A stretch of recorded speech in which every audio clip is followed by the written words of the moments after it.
Vous rentrez du travail épuisé. Encore une journée difficile. Votre seule envie, ouvrir ce placard et plonger la main dans le paquet de biscuits.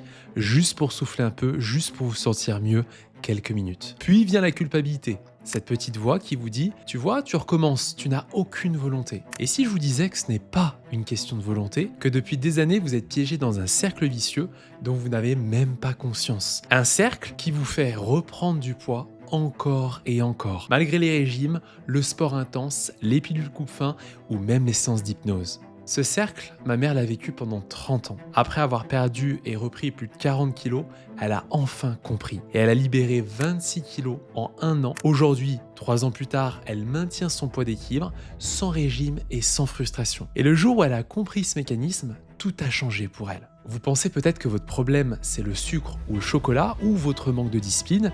C'est ce que tout le monde vous dit, non? Arrête de manger du sucre, fais plus de sport. Tiens bon, c'est une question de volonté. Et vous avez tout essayé. Vous avez fait des régimes, du camp, Weight Watchers, comme j'aime. Vous êtes inscrite en salle de sport. Vous avez acheté des pilules coupe-faim. Certaines d'entre vous ont même tenté l'hypnose. Et au début, ça marche. Vous perdez 5, 6, parfois 10 kilos. Vous recevez des compléments. Vous changez de style vestimentaire. Vous vous sentez enfin bien. Mais quelques mois plus tard, vous reprenez. Parfois même plus que ce que vous aviez perdu. Et là, vous vous dites, c'est moi le problème. Je suis nul, je n'y arriverai jamais. Mais non, le vrai problème, c'est que personne ne vous a jamais expliqué ce qui se passe réellement dans votre corps et votre cerveau. Personne ne vous a parlé du cercle vicieux de l'alimentation émotionnelle. Dans cette vidéo, je vais vous révéler 3 choses que personne ne vous a jamais expliquées. Premièrement, vous allez enfin comprendre pourquoi votre corps vous pousse à grignoter, même quand vous n'avez pas faim, et ça n'a rien à voir avec la gourmandise. Deuxièmement, je vais vous montrer le mécanisme invisible qui vous fait reprendre du poids à chaque fois. Nous allons parler de ce cercle vicieux dont vous êtes prisonnière depuis des années sans même le savoir. Et troisièmement, je vais vous partager comment ma mère Claudine s'est libérée de ce cercle après 30 ans de souffrance et comment vous aussi, vous pouvez commencer à vous en libérer dès aujourd'hui. Restez bien jusqu'à la fin parce que je vous ai préparé un exercice simple mais puissant que vous pourrez appliquer immédiatement. Alors, on y va ? Laissez-moi vous raconter quelque chose sur ma mère Claudine. Il y a cette scène qui s'est répétée pendant des années, presque chaque semaine dans mon enfance. Ma mère rentrait du travail, épuisée, le visage fermé. Elle posait son sac, elle enlevait ses chaussures et sans me dire bonjour, elle se dirigeait directement vers la cuisine. Elle ouvrait le frigo, elle sortait le plateau de fromage et là, debout, elle commençait à manger. Un morceau, puis 2, puis 3, parfois le plateau entier. Ou bien elle ouvrait le placard. Elle se jetait sur le chocolat qu'elle avait acheté pour nous, ses enfants. Et moi, je la regardais de loin. Je voyais son regard. Ce n'était pas du plaisir, c'était du soulagement. Comme si elle essayait d'éteindre un feu à l'intérieur d'elle. Et quelques minutes après, son visage changeait. Elle baissait les yeux, elle refermait le placard ou le frigo et elle disparaissait dans sa chambre parce qu'elle avait honte. Et pourtant, à côté de ça, c'était une femme forte, une femme qui gérait tout. Le travail, la maison, les courses, ses enfants, donc moi et mes frères et sœurs. Une femme organisée, rigoureuse. Mais dès qu'il s'agissait de nourriture, c'était comme si quelque chose d'autre prenait le contrôle. Alors pourquoi ? Pourquoi une femme aussi forte pouvait-elle perdre tous ses moyens devant un paquet de bonbons ? Parce que ce qu'elle cherchait, ce n'était pas du sucre. Ce qu'elle cherchait, c'était une réponse à une émotion qu'elle ne savait pas exprimer. Le stress du travail, une collègue qui l'énervait, un dossier urgent à reprendre, la pression de tout gérer seul. Et son corps, lui, il cherchait une solution rapide pour se sentir mieux. Alors, il réclamait du sucre. Pourquoi ? Parce que le sucre libère de la dopamine, cette molécule du plaisir qui calme instantanément le stress. Le sucre, c'est un pansement émotionnel. Ça apaise sur le moment, ça donne l'illusion que tout va bien, mais quelques minutes plus tard, la culpabilité revient, la honte, cette petite voix qui dit « Tu vois, tu n'y arrives toujours pas ». Et c'est là que le vrai cercle commence.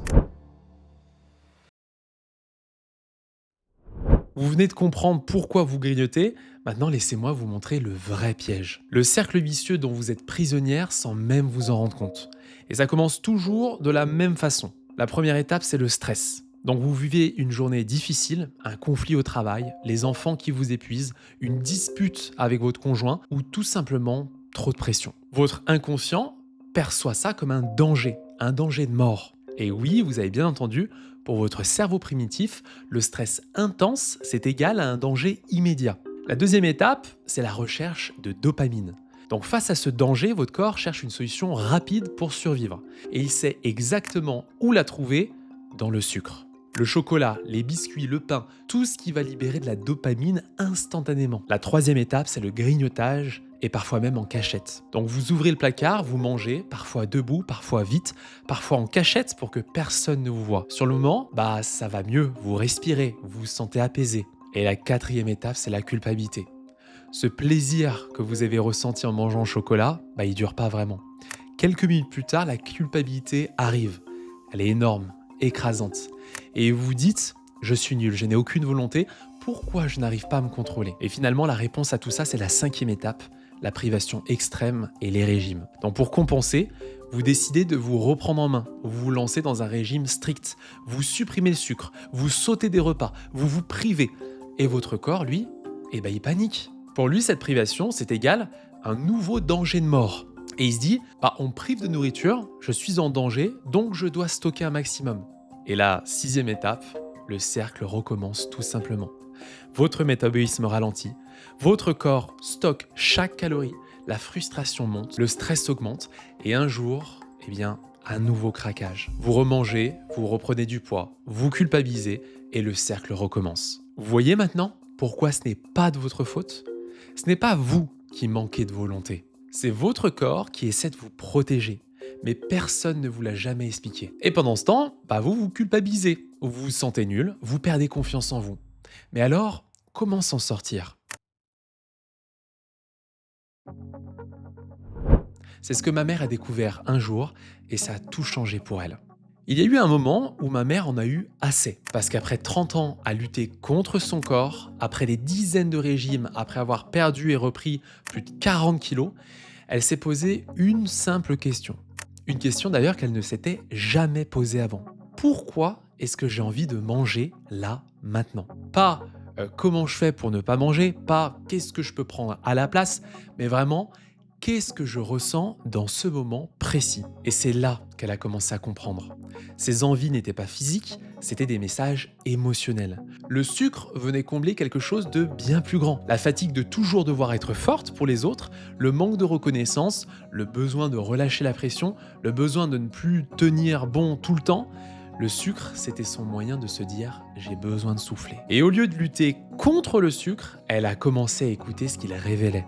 Elle n'a pas arrêté le sucre du jour au lendemain, mais elle a appris à reconnaître les émotions qui déclenchaient ses envies, à exprimer ses émotions autrement, à répondre à ses besoins réels, sans passer par la nourriture. Une envie de sucre, c'était égal à un besoin de repos. Une pulsion le soir devant la télé, c'était égal à un besoin de décompresser. Un paquet de gâteaux après une dispute, c'était égal à un besoin d'apaiser une émotion. Et petit à petit, les envies ont diminué. Non pas parce qu'elle se privait, mais parce qu'elle n'en avait plus besoin. Aujourd'hui, ma mère a libéré 26 kilos en 1 an et elle maintient son poids d'équipe depuis 3 ans maintenant, durablement, sans régime et sans frustration. Mais surtout, elle s'est libérée de 30 ans de culpabilité.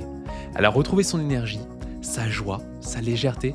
Elle se regarde dans le miroir aujourd'hui et pour la première fois de sa vie, elle se trouve belle. Et si elle a pu le faire après 30 ans de souffrance, vous aussi, vous le pouvez. Maintenant, vous comprenez ce qui se passe réellement dans votre corps, vous comprenez pourquoi vous reprenez toujours du poids, vous comprenez que ce n'est pas de votre faute, mais comprendre, ce n'est que la première étape.